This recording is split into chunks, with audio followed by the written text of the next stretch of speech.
আজকে আমরা জানবো ইঞ্চি ফিটের মাপ এবং পোশাকের মাপের নাম।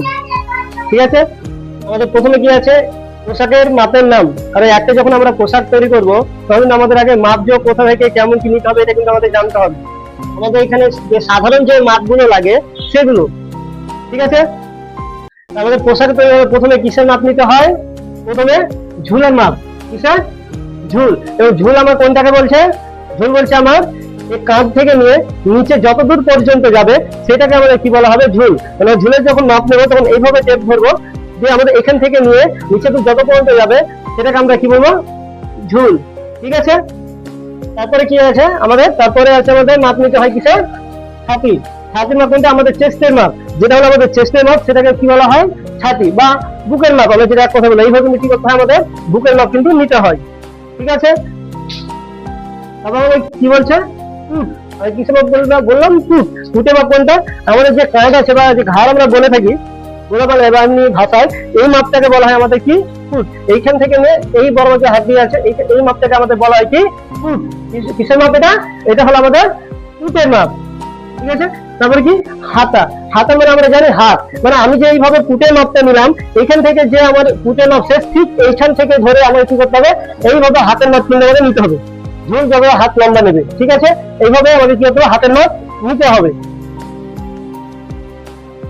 তারপরে কি আছে আমাদের? শেষ। শেষের মাপ কোনটা? শেষের মাপ হলো আমাদের এই কাঁধ থেকে নিয়ে নাভি বরাবর হাইসলি, মানে নাভির নিচে নামবে না। শেষের মাপ আমার এখানে হতে পারে, এইখানে হতে পারে। একটা পোশাকের গঠন অনুযায়ী ও সাইজ অনুযায়ী লেন্থের ঝুল অনুযায়ী কিন্তু আমাকে কি করতে হবে? শেষের মাপ নিতে হবে। তবে একটা কথা সবসময় স্মরণে রাখবে যে শেষের মাপ কখনোই নাভির নিচে যাবে না। কাঁধ থেকে নিয়ে হাইসলি নাভি বরাবর, নাভির নিচে কিন্তু শেষের মাপ হয় না। ক্লিয়ার হয়ে গেল? আচ্ছা, তারপরে আমাদের কিসের মাপ আছে? কোমর। কোমর আমরা যে মাপটা নিয়ে থাকি সেটা হলো আমাদের নাভি থেকে নিয়ে 4 আঙ্গুল নিচে যে আমরা মাপটা নিই সেটাকে বলা হয় কি? কোমর। তারপরে আমাদের এটা আছে পাছা। পাছা আমরা জানি নাভির নিচে যে অংশটি আছে সেটা বলা হয় আমাদের কি? পাছা। তারপরে কি আছে? গলা। গলা আমরা প্রত্যেকে জানি কোনটাকে বলা হয়? তাই কি না? আমাদের এই অংশটা কি বলা হয়? গলা, তাই তো।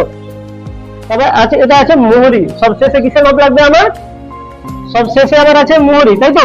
এই মাপটা মোহরি কি? আমার হাতের যে শেষের অংশটি আছে সেটাকে বলা হয় মোহরি। আমি যখন হাফ হাতা পরে আছি তো এটা আমার শেষের অংশ, সব শেষে যেটা মাপ নিই এটাকে বলা হয় মোহরি। যদি ফুল হাত করে তবে এই শেষের যে অংশটি হবে সেটাকে বলা হবে কি? মোহরি। ক্লিয়ার? আমরা এবার চলে আসি ইঞ্চি ফিটের মাপের নাম। ঠিক আছে, এখানে কি লেখা আছে? 8 সুতে 1 ইঞ্চি। এবার আমাদের সুত কোনগুলোকে বলে আমাদেরকে কি হবে? জানতে হবে, তাই তো। আমাদের ইঞ্চি ফিটের মধ্যে দেখো যে একদিকে দেখো বড় বড় করে 1 2 3 4 এইভাবে কিন্তু লেখা আছে আছে পুরো লম্বাই করে। আর একটা দিকে দেখো ছোট ছোট করে 1 2 3 4 5 6 7 8 এইভাবে কিন্তু চলে যাচ্ছে আছে। যেদিকে আমার এই বড় বড় লেখা আছে 1 2 3 4 করে, এইগুলোকে বলা হয় কি? ইঞ্চি। কি বলা হয়? ইঞ্চি। আর ঠিক তার পিছনে যে ছোট ছোট করে 1 2 3 4 5 6 করে লেখা আছে এগুলোকে বলা হয় কি? সেন্টিমিটার। কি? সেন্টিমিটার। তাহলে আমরা বুঝতে পারলাম এটা বলে ইঞ্চি আর এটা বলে কি? সেন্টিমিটার। এই যে ইঞ্চির মধ্যে আছে যে ভেতরে এই 1 2 লেখা আছে দেখো, তার ভেতরে যে ছোট ছোট যে দাগগুলো আছে এগুলোকে বলা হয় সুত। কি বলা হয়? সুত। তাহলে এই যে আছে এখানে 1 ছেড়ে দাও, তারপরে এখান থেকে গুনতে গুনতে চলে যাও 1 2 3 4 5 6 7 8। দেখে নাও যে 8 হচ্ছে 1 সুতে কত হচ্ছে? 1 ইঞ্চি। 1 সুতে কি বলা হয়? 1 ইঞ্চি। ঠিক আছে, আমি বুঝতে পারলাম কোনটা। এই যে বড় করে দেখো 1 লেখা আছে, এই 1 লেখার মিডিলে দেখো ছোট ছোট দাগ আছে, ঠিক আছে। এই ছোট ছোট দাগগুলোকে সুত বলা হয়। আর এখান থেকে 8 সুতে বলা হয় আমার 1 ইঞ্চি। তারপরে কি আছে আমার? 4 সুত। 4 সুতে কত? এইখানে আমি 1 এর 2 মানে হাফ, ব্র্যাকেটে আমি হাফ লিখে দিয়েছি, তারপরে কি লিখেছে? ইঞ্চি। তাহলে কি আমার 4 সুতে কি বলা হয়? 4 সুতকে কি বলা হয়? Half inch. এইখান থেকে ঠিক 1 এর পাশে 1 2 3 4 করে চলে যাবে, মিডিলে দেখো একটু বড় দাগ আছে 1 2 এর মিডিলে দেখো একটু হালকা করে বড় দাগ আছে, বলে দেখো 4 সুত হবে। এটাকে কি বলা হয় আমাদের? Half inch. ক্লিয়ার? তাহলে আমাদের 1 ইঞ্চি সমান কয় সুত? 8 সুত। আর হাফ ইঞ্চি সমান কয় সুত? 4 সুত। এবং এবার আমরা চলে আসি এইখানে, ঠিক আছে, 12 ইঞ্চিতে 1 ফুট। আমাদের কত? 12 ইঞ্চিতে 1 ফুট। আচ্ছা, ইঞ্চিটা আমাদের কোথায় ব্যবহার হয়? বাড়ি পর্বতে বা দরজা কোনো গেট এইসব জিনিসে করার জন্য কি করা হয়? আমাদের এই ইঞ্চি ব্যবহার হয়। ইঞ্চি কিন্তু আমাদের টেলারে কিন্তু ব্যবহার হয় না, খুব কম। ঠিক আছে, তাহলে কি আমাদের যেগুলো ব্যবহার হয় আর এই জিনিসটা ইঞ্চি ব্যবহার হয়, এগুলো বেশিরভাগ কিসে হয়, দরজা কভার বিভিন্ন মাপ দিয়ে কিন্তু আমাদের কি হয় ব্যবহার হয়। তারপরে চলে এসো, দেখো লিখা কি আছে 36 ইঞ্চিতে 1 গজ। এই 1 গজ এটা কোথায় ব্যবহার হয়, এগুলো বেশি যখন তার কিনতে যাবে দেখবে দোকানে বা কোনের মধ্যে, তখন কিন্তু বলে না যে কত ইঞ্চি লাগবে, তখন ডাইরেক্টলি বলে ক গজ নেবে। তাহলে আমাদের এটা জানার বিষয় আছে। তাহলে 36 ইঞ্চিতে 1 গজ মানে 3 ফুটে 1 গজ, বোঝা গেল।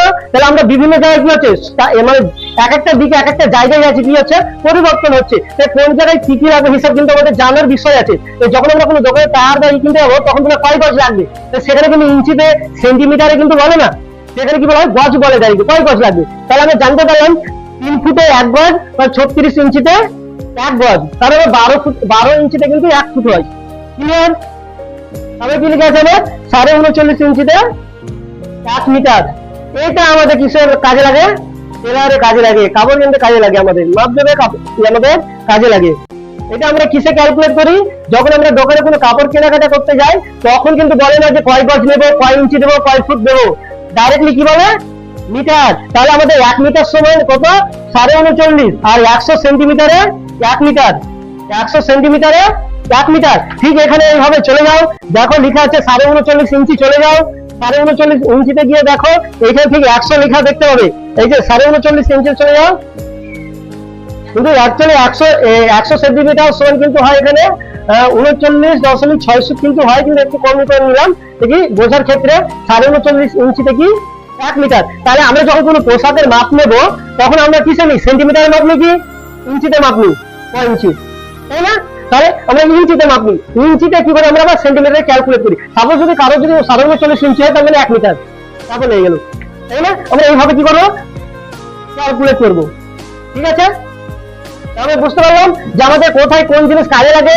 800 সমান কত 1 ইঞ্চি, 400 সমান হাফ ইঞ্চি, 12 ইঞ্চি সমান 1 ফুট, 36 ইঞ্চি সমান 1 গজ, আবার যদি বলে গিরা বলতে পারি, ওটা হিন্দি শব্দ গিরা বলতে পারি। ঠিক আছে? তাহলে 39.5 ইঞ্চিতে 1 মিটার এবং 100 সেন্টিমিটারে 1 মিটার, বোঝা গেল?